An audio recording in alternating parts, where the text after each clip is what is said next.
mira, en el caso de Blanca hay ya una impugnación interpuesta ante el IFE, va a pasar a la Sala Regional de Guadalajara.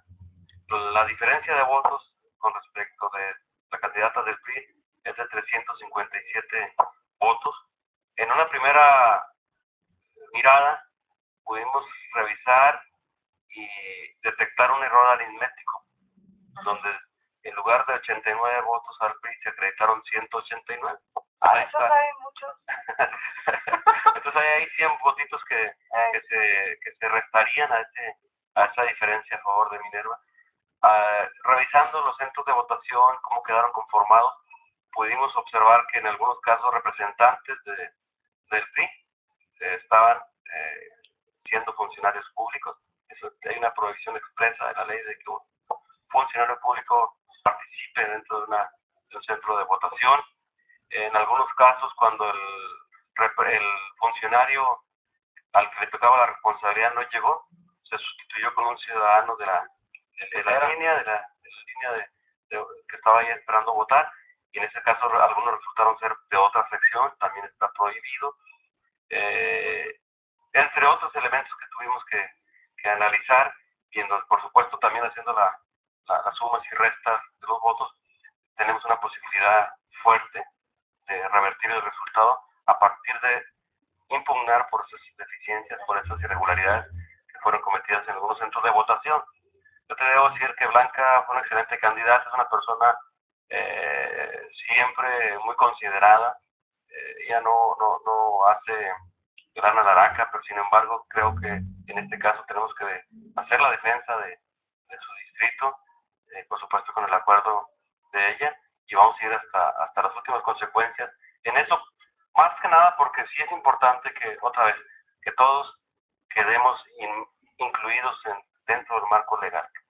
Y cualquier circunstancia que se aparta de lo legal tiene que ser observada, señalada y por supuesto corregida. A ver, a mí me pareció, yo leí algunos de los argumentos, los vi en la prensa, los argumentos de la impugnación. Sinceramente, Mario, me parecieron así a ojo de pájaro, pues con poco sustento como para que cambiaran el resultado. Me llama la atención, por ejemplo, esto no tenía yo preciso, lo de los funcionarios públicos, pero en ese caso se anula la votación de la casilla. Eso es un motivo de nulidad de la casilla, de votación de la casilla.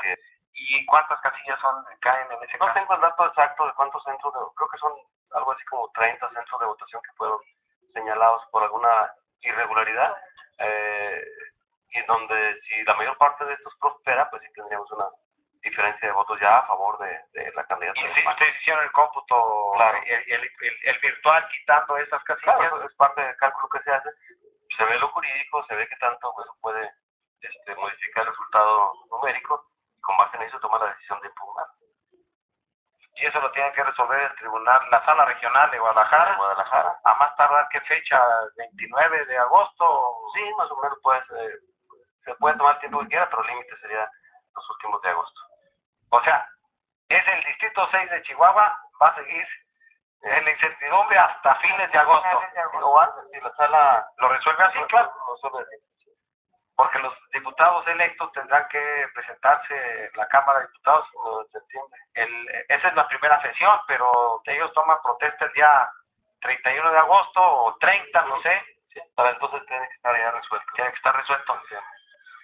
Pues la otra, ¿cuál era el otro tema? No, terminar ya la evaluación porque no lo hemos dejado. ¿Cuál es la evaluación que hace? Luego hay que va a tomar el partido después. Sí, desde el dirigente estatal del PAN en Chihuahua, frente a la votación que hoy tiene, frente a 2009, 2010, el conflicto interno, varias cuestiones ahí, Javier. Primero, obviamente, una campaña nacional con una excelente candidata, Josefina Vázquez, pero una estrategia que dejó mucho que desear desde un arranque. Desde el arranque del Estadio Azul, se vino dando una serie de desatinos en la conducción de la campaña. Por supuesto, la parte del desgaste del gobierno de Calderón, esa parte de ese adjudicársele lo que parecía un enfrentamiento entre Josefina y Felipe Calderón, o por lo menos el gabinete, con la disputa por la candidatura entre Cordero y Josefina. Claro, pues hay una serie de elementos, seguramente que sí, ¿no? Porque finalmente la contienda interna pues también dejó algunos daños que no fueron sanados, pero pues es parte, yo creo que en un resultado electoral como el que tenemos hoy, influyen muchos factores. Uno de esos seguramente fue ello, la debilidad del partido, el gobierno muy cuestionado, sobre todo en el tema de seguridad, en el tema de la economía y de la situación de las familias en México en términos de economía, pues también, porque ahorita estabas comentando lo que pasa en España, lo que pasa hoy en otros países, en Grecia, en el propio Estados Unidos, están haciendo ajustes enormes, que México ahí vaya avanzando sin tener que llegar a esas medidas extremas, pues es un resultado de un gobierno que ha sido responsable y que no es suficientemente, no es ni siquiera mínimamente reconocido por la población. La población dice, a ver, presidente, el empleo no hubo empleo. A ver, la economía, pues siempre estamos con limitantes de la familia. Oye, y luego la inseguridad, las muertes de Calderón. Claro que en eso hay muchos bemoles y yo creo, francamente, que no es ese el análisis que nos dé que nos dé justicia respecto del actuar del presidente Calderón o del gobierno del PAN.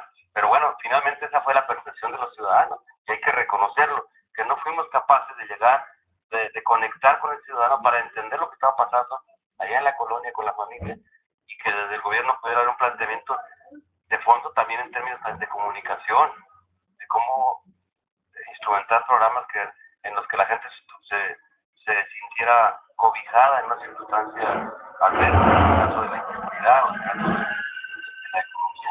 En esa parte de pasa se aleja, y además como partido político de las demandas de la sociedad, de la gente.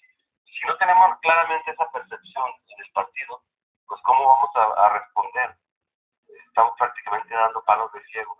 Entonces el partido sí requiere un replanteamiento. El partido afortunadamente es un partido que tiene una doctrina, que tiene principios, que tiene una historia de aportaciones al país grandísimas, las aportaciones que ha realizado el PAN al país en términos de democracia, de libertad, de construir ciudadanía.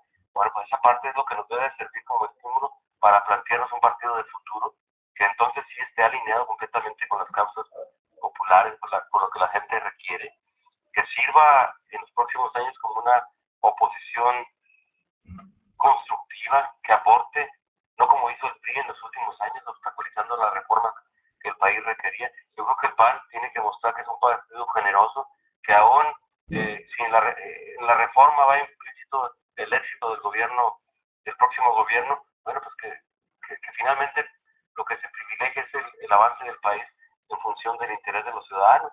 Esa es la función que le toca al PAN, colocar sobre la mesa los temas que son relevantes para la población.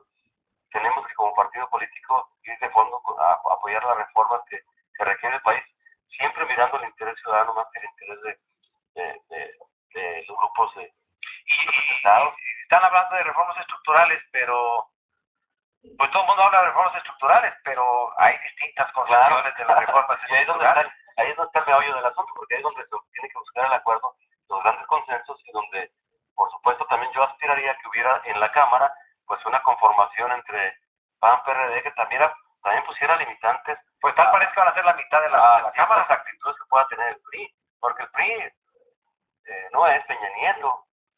O sea, ya sabemos quiénes acompañan a Peña Nieto, quiénes lo están realmente respaldando. Entonces, no podemos permitir que haya un retroceso en términos del ejercicio de libertades en el país. No podemos permitir que el país se corrompa más. Yo creo que en todo caso tenemos que aspirar a avanzar en el tema de transparencia y de la rendición de cuentas. Creo que esos son los temas que también están de fondo, porque tenemos que recuperar también la credibilidad del sistema político para los ciudadanos que ven en los partidos políticos y en el sistema mismo pues todo menos un ánimo de sacar adelante al país. Oye Mario, es que en la parte inicial de esta respuesta que estabas dando, pues aquí tuvimos en el último año a varios destacados panistas, tanto dirigentes como funcionarios públicos. Y pues yo aprecié, ya no hablo por Georgina, pero por mí, yo siempre aprecié una especie de intolerancia cuando les decíamos que había muchos aspectos del ejercicio gubernamental que no, pero como que eran deficientes, y entonces empezaban a hacer un recuento. De la violencia, sí, no, pero además de lo del empleo y de aquello, más allá, y entonces empezaron a hacer un recuento de las cosas positivas que había hecho el gobierno, pero cuando les cuestionábamos, pues sí, ¿qué ganamos con tener las más altas reservas del país, las reservas internacionales? Y entonces decían, es que tenemos estabilidad financiera, no ha habido inflación, el peso no se ha devaluado, pero como que eso no solamente es un problema de comunicación, sino cómo se traduce en el bolsillo de las personas. Y porque además el PRI de oposición, el PRD de oposición decía, bueno, pueblo hambriento, pueblo pobre, pero